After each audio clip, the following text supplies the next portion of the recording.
Good morning, Metaverse. I'm Thor with the Red Hand, and I'm going to be going through the game manual.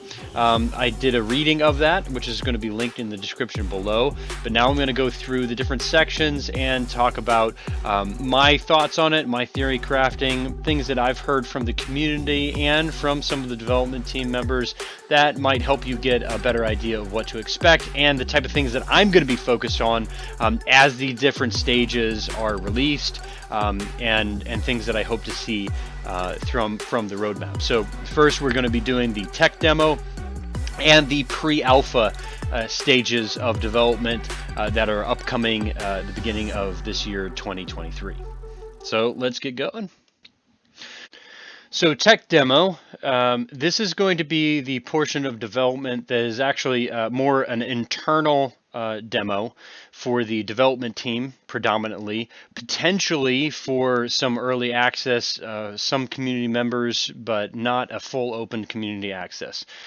This is where they're first implementing this stuff, just making sure that these aspects of the game actually function, that the technology is working correctly, more so than anything about, the fun gameplay and that type of thing.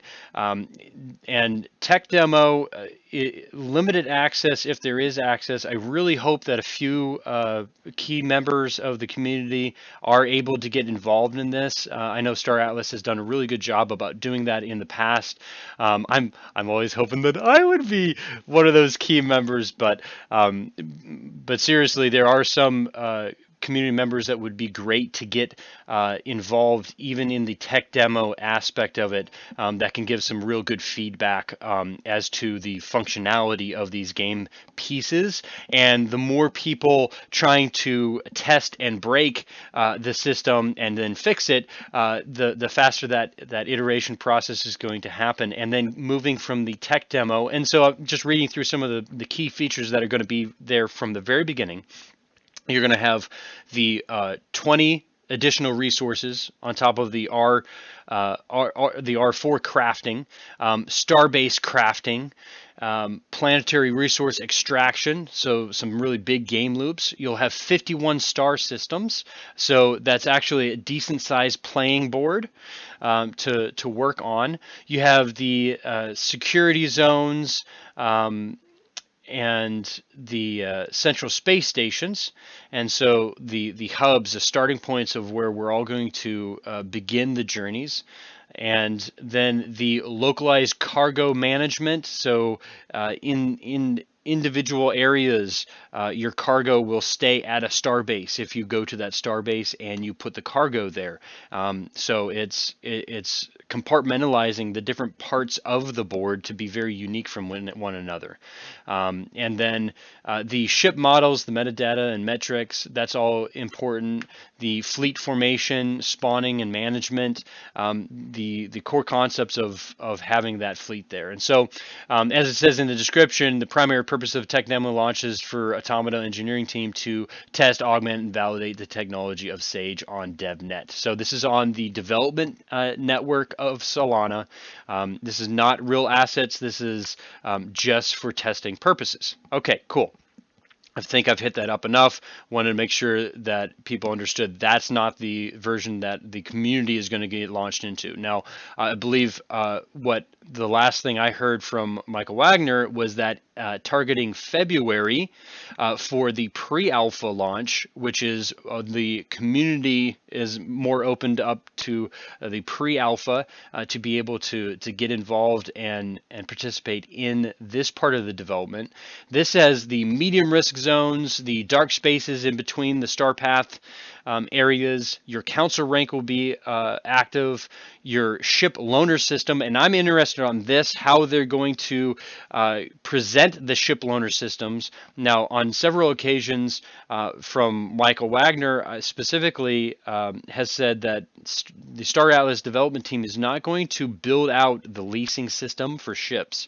But from what it sounds like, the internal aspects and some basic aspects of the way the game's set up is going to actually lend itself very easily to the leasing ability, and it's going to be more about the community or a community member developing a user interface that works well for leasing, and makes that a streamlined process using the tools that are built into the game itself. So I'm interested to see how that actually presents itself. I know a few people that are wanting to working on the development and set up those leasing services. So I'll be interested to see what they have to say about that part of it. The warping systems, the non-star path warping, I should say, impulse movement. So the just the slower within your specific grid movement of a ship from one area to the next. PvE combat with the Jorviks, so the banished faction, that's going to be available for people to play on pre-alpha. So you get an idea and to develop your skills with most parts of this game, including combat. I think that's going to be really big. And so my focus is going to be on developing my skills, my techniques within moving my assets around in this game.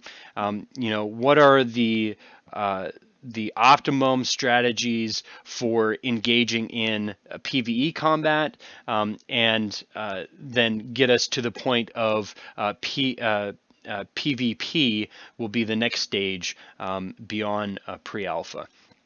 Also, you'll start getting some characters, which I think brings a lot of interesting aspects to the game, a little bit more personalized aspects. I want to start seeing the characters and how they're involved with the way that you play the game, the jettisoning and looting. Starbase destruction, so really getting the factions competing against each other and get some fun rivalries going. We can all do that in pre-alpha, and that's great. It's going to be a little bit different dynamic because pre-alpha is again on testnet. It's not the real mainnet, real assets that we're playing with, so it's probably going to be a little bit more loose, a little bit less thinking behind the strategies, but I'm going to take it as seriously as I can to develop those techniques that I'm going to use once we go into mainnet. And so with pre-alpha, a lot of this development, we get to the end of that, and from day one, it says here, day one will not be the same as Sage pre-alpha on week 5. So this gameplay and the way that it's set up, it's going to mature and evolve as we play it and give our feedback. It's going to be based off of feedback and participation from the community. And here's the big point. This is what makes me feel really good about, this is the feeling good about where the development's focus is. The community will help guide the decisions on launching a minimal, lovable product. Lovable product, not viable product, a minimal lovable product, something that we actually enjoy playing. And to have that as the goal for your base for a game is huge compared to a lot of other crypto-based games that are just pushing out something to engage with that's not necessarily fun. Thinking of Score, it was something for us to do, but it's not really a fun game. And so making sure that the finish line of pre-alpha is going to be that this is a fun game, that the economics work, that they've been changing the economic levers back and forth, manipulating it based off of the player feedback and how that economy holds up, so that when we hit mainnet, it is fun. And then the game interactions. How you're interacting with the environment, how you're interacting with the players, developing the space stations, the competition that you're creating, and the rivalries that you can start developing on this pre-alpha. Once it's somewhere that it is fun, then that would be considered a success of pre-alpha and its finish line to launch into mainnet. And they said it's even possible that they could move pre-alpha level development to mainnet. So if we actually hit something that is fun and stable, early on, then moving it to mainnet might happen a little bit faster.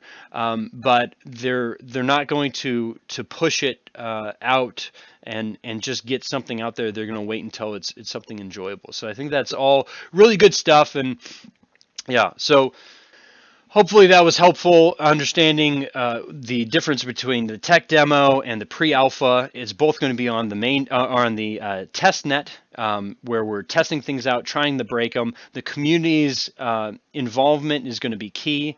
The community really getting access to it is going to be closer to the February range, and we'll be hearing some development and hopefully getting some updates from the development team a little bit more through January as they're doing the tech demo.